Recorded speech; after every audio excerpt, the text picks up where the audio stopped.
विष्णु भगवान द्वारा शिव जी के सहस्त्र नामों से स्तुति करना। ऋषियों ने पूछा, हे सूत जी, देव देव महेश्वर से विष्णु भगवान ने सुदर्शन चक्र किस प्रकार प्राप्त किया, सो हमारे प्रति वर्णन कीजिए। सूत जी बोले, हे मुनियों, एक बार देवता और असुरों में घोर संग्राम हुआ। देवता असुरों के अनेकानेक शस्त्र अस्त्रों से पीड़ित हुए भागकर विष्णु भगवान के पास आए। प्रणाम करने पर भयभीत हुए देवों को देखकर हरि ने पूछा, हे देवताओं, क्या आपत्ति है जिससे संताप युक्त दौड़कर आए हो? देवता बोले, हे विष्णु, हम लोग दैत्यों से पराजित हुए आपकी शरण में आए हैं। तुम ही जगत के कर्ता और हर्ता हो, हमारी रक्षा करो। वे दैत्य देव वरदान के कारण वैष्णव, रौद्र, सौर, वायवय आदि शास्त्रों से अवध्य हैं। आपका चक्र जो सूर्य मंडल से उत्पन्न है, कुंठित है। दंड, शारंग और सब शस्त्र दैत्यों ने प्राप्त कर लिए हैं। पूर्व में त्रिपुरारी शिव ने जलंधर को मारने के लिए जो तीक्ष्ण चक्र निर्माण किया था, उससे मार सकोगे, अन्य शस्त्रों से नहीं।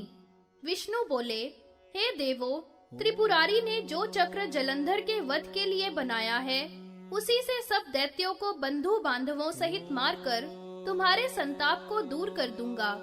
ऐसा कहकर विष्णु ने हिमालय शिखर पर महादेव के लिंग की स्थापना करी, जो कि मेरु पर्वत के समान विश्वकर्मा ने निर्माण किया। शिव सहस्त्र नाम से विष्णु भगवान ने पूजन किया और स्तुति की। सहस्त्र नाम से पूजन करते हुए प्रत्येक नाम पर कमल पुष्प से पूजन करने लगे और समिधा स्थापित कर अग्नि में सहस्त्र नाम से आहुति की। श्री विष्णु ने शिव के सहस्त्र नाम का पाठ किया। हे भव, शिव, हर, रुद्र, नील लोहित, पद्मलोचन, अष्टमूर्ति, विश्वमूर्ति, वामदेव, महादेव इत्यादि सहस्त्र नाम से स्तुति की। हे ऋषियों, इस प्रकार हरि सहस्त्र नाम से स्तुति करते हुए प्रत्येक नाम पर कमल अर्पण करते रहे। शिव ने हरि की परीक्षार्थ 1000 कमलों में से एक कमल छिपा दिया। हरि विचार करने लगे, क्या किया जाए? एक कमल कम हो गया, सो अपने नेत्र रूपी कमल को निकालकर शिव को अर्पण कर दिया। इस भाव से प्रसन्न हुए शिव जी अग्नि मंडल से प्रकट हुए। उस समय उनका हजारों सूर्य मंडल के सदृश तेज था। वे जटा, मुकुट से शोभित शूल, टंक, गदा, चक्र, पाश आदि धारण किए हुए थे। ऐसे उग्र रूप को देखकर हरि भगवान ने शंभु को नमस्कार किया। देवता भय से भागने लगे। ब्रह्मलोक चलायमान हो गया। वसुंधरा कांपने लगी। शिव का तेज 100 योजन तक जलाने लगा। ऊपर नीचे के सभी लोकों में हाहाकार मच गया। उस समय शंकर हंसते हुए विष्णु से बोले, हे जनार्दन, मैंने तुम्हारे देव कार्यों को जान लिया है। यह सुदर्शन चक्र तुम्हारे लिए देता हूँ। ऐसा कहकर हजारों सूर्य के समान तेज वाला चक्र और ब्रह्म पद्म के सदृश हरि को दे दिया और तब से हरि का नाम पद्माक्ष पड़ा। शिव ने कहा, हे पुरुषोत्तम, मैं तुम्हारी भक्ति से प्रसन्न हूँ, तुम वरदान मांगो। तब विष्णु बोले, हे देव, आपकी भक्ति बनी रहे और आप प्रसन्न रहिए, यह वरदान मांगता हूँ और कुछ नहीं। यह सुनकर शिव बोले, तुम्हारी मेरे में भक्ति बनी रहेगी और तुम सब देवों के पूज्य और वंदनीय बने रहोगे।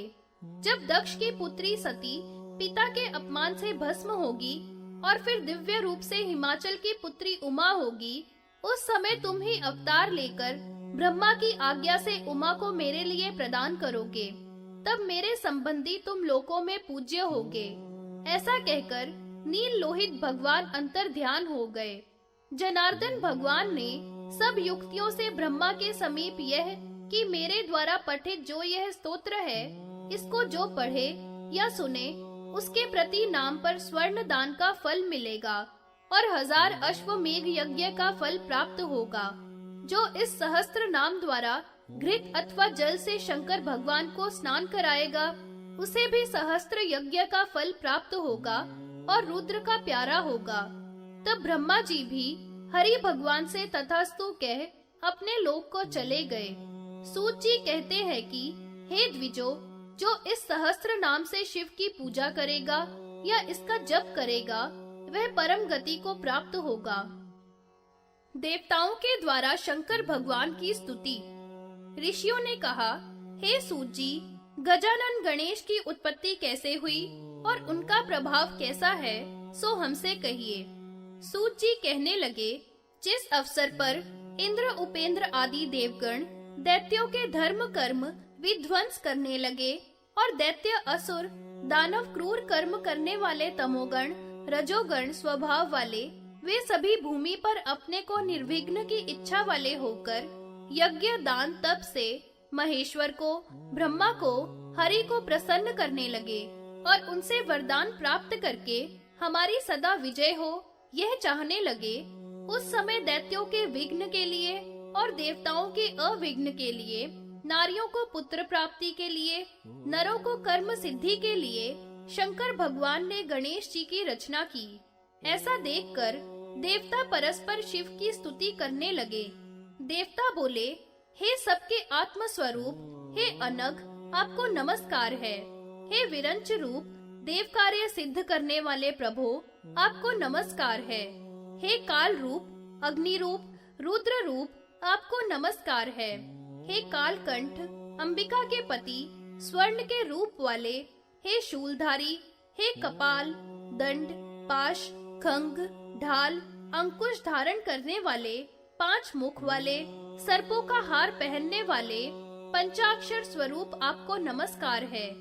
क आदि 5 अक्षर और च आदि 5 अक्षर जिनके हाथ हैं, ट आदि 5 अक्षर और त आदि 5 अक्षर जिनके पैर हैं, प आदि 5 अक्षर जिनके लिंग हैं, सूर्य, सोम, अग्नि जिनके नेत्र हैं, ऐसे आपको नमस्कार है। ऋक, यजु, सामवेद रूप आप हो। आप ही ओमकार स्वरूप हो, आपको नमस्कार है। ओमकार में 3 रूपों से आप ही स्थित हो, अर्थात पीत रूप, शुक्ल रूप और रक्त रूप से ऐसे हे शिव, आपको नमस्कार है। ब्रह्म रूप, विष्णु रूप और कुमार रूप आपको नमस्कार है।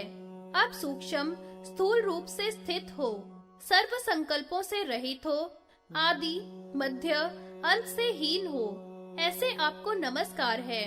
यम, अग्नि, वायु, रुद्र, जल, सोम, इंद्र आदि देवों और निश्चरों द्वारा आप निशि दिन पूजत हो, ऐसे हे प्रभु, आपको नमस्कार हो। आप महेश्वर हो, धीर हो, साक्षात शिव हो, आपके लिए नमस्कार है, आदि आदि। सूत जी कहते हैं कि हे ब्राह्मणों, इंद्र, अग्नि, वरुण आदि देवों द्वारा किया गया यह स्तोत्र है, जो भक्ति और श्रद्धा से इसे पढ़ेगा या सुनावेगा वह परम गति को पाएगा।